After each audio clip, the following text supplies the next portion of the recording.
Mafia, old boys network, selective club. This is how criticism may sound against the laureates of scientific prizes, the Nobel Prizes.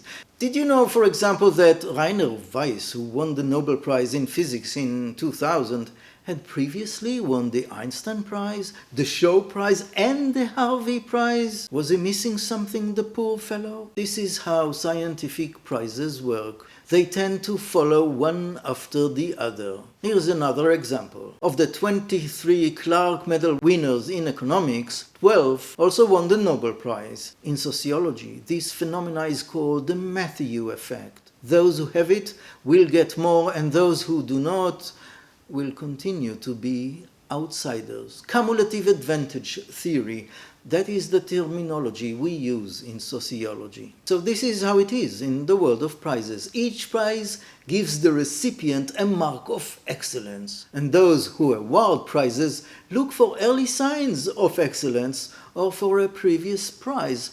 And this is how a dynamic is created that primes prize winners, and so prize winners tend to become more prize winners. Now, there is a lesson here.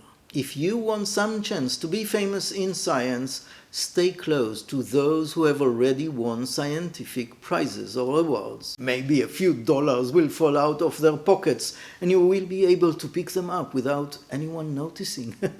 Or better yet, why not publish a joint paper with them, and this will boost your career? Remember the talk on the big shot effect? No?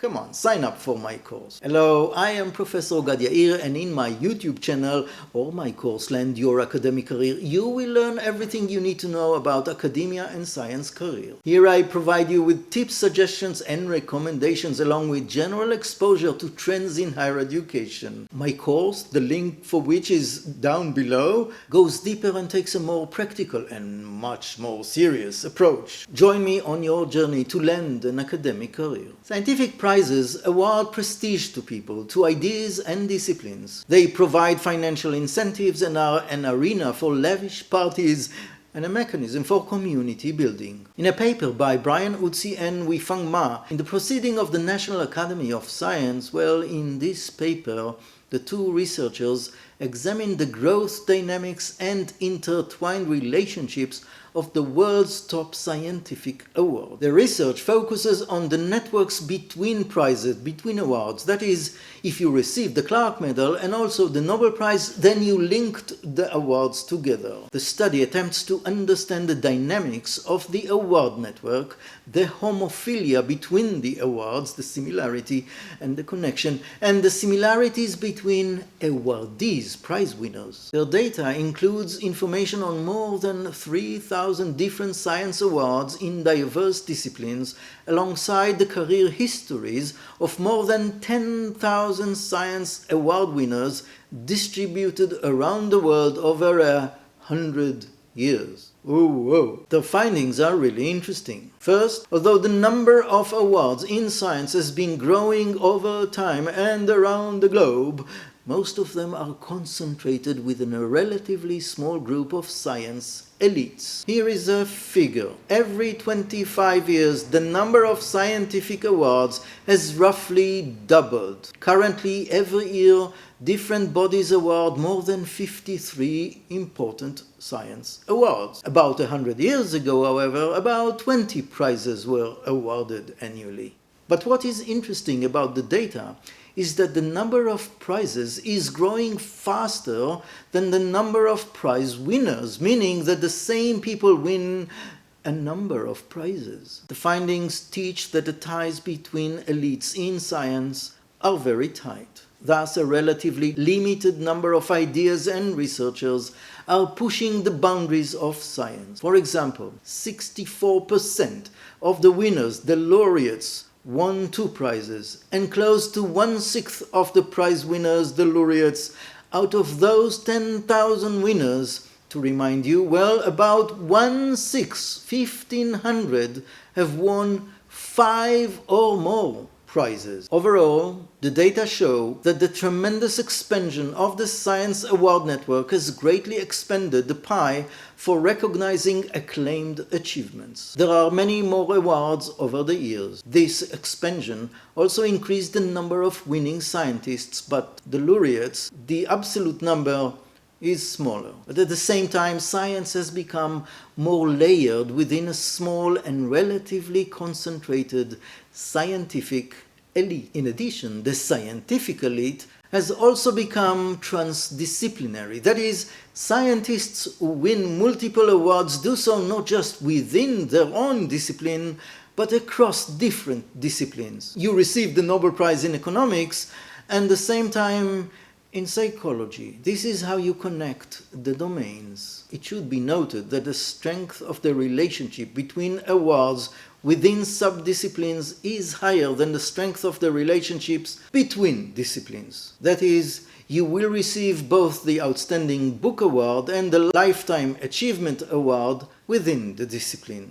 The reason is that relationships within disciplines are more frequent than the relationships between them. So here we finally managed to penetrate through the camouflage of science, and we got to the heart of the network. If you studied with a prize winner, you are more likely to win a prize yourself. The feathers of birds fly together, they say. Yes, prestigious advisors are an asset, your asset. Esteemed advisors create career collaborations. The findings suggest that supervisors are important in winning at least one award. But apparently, advisors are not enough, because winning awards, prizes, is also related to expanding the network of collaborations to partners who themselves have won awards and prizes. The winners take it all. Third, the connections between award winners are not only local. In any case, prize-winning networks extend across the world, across institutions and time periods. If you have a Japanese Nobel laureate as a friend, he will help you win a prize. Not only are the awards very concentrated within a small scientific elite, but the scientific elite itself is a very interconnected group of interdependent individuals and institutions. This closed network provides their members with each other's prizes. Here is an example. The highest ranked universities in the world are also more supportive of award winners and are likely to be a prolific source of valued research. Cumulative advantage. Moreover, the number of publications per se is not related to winning the number of awards, but the average effect of the publications, or a high impact factor, was found to be positively and significantly related to winning the prize. In short, a prize needs a lot of productivity and a lot of influence through citations. And if you are unfamiliar with the conversation about the impact factor index, it is waiting for you at the end of this talk or in my course. Enroll now and land your academic career. Let us repeat the main insight from this article.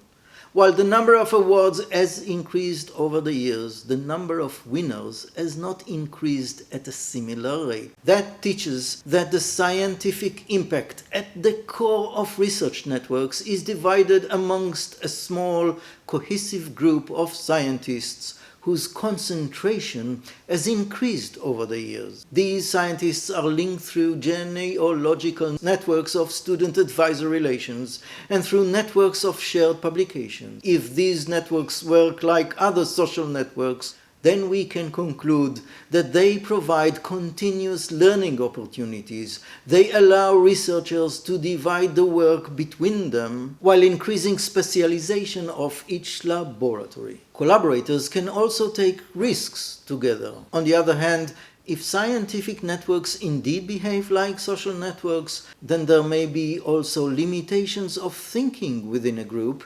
limitations of conformity and uniformity in methods, which may censor alternative good ideas or leave them out of the circle of influence. This creates group biases and conservative paradigms. Finally, some awards strongly combine disciplines and subdisciplines, creating key paths in which knowledge spreads in the world of science. Student advisor genealogy networks and the publication of joint papers with other winners are predictors of who will win future prizes. All of this helps us to understand the connection between celebrated scientists and their groundbreaking ideas for sequels in future generations. So far, we have described the facts. Now, you need to think strategically. What do these facts teach us about building a career? What should you do? And if you are a first-generation student, how do you plan to pick up a lab or an advisor? Let us start with you.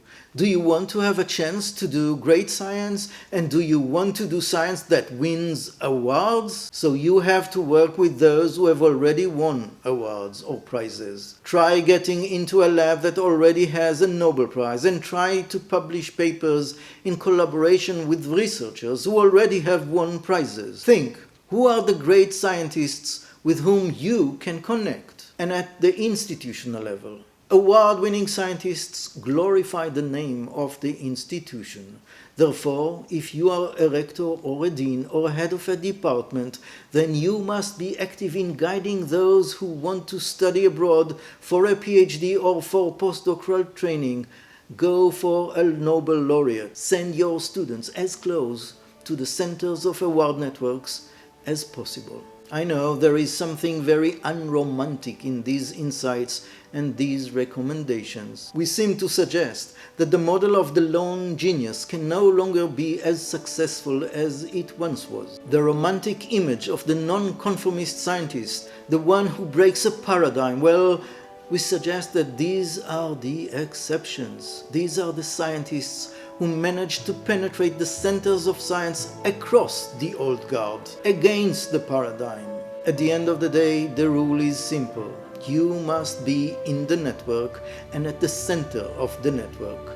Connect with the leaders of science. Until next time, I am Professor Gad Yair.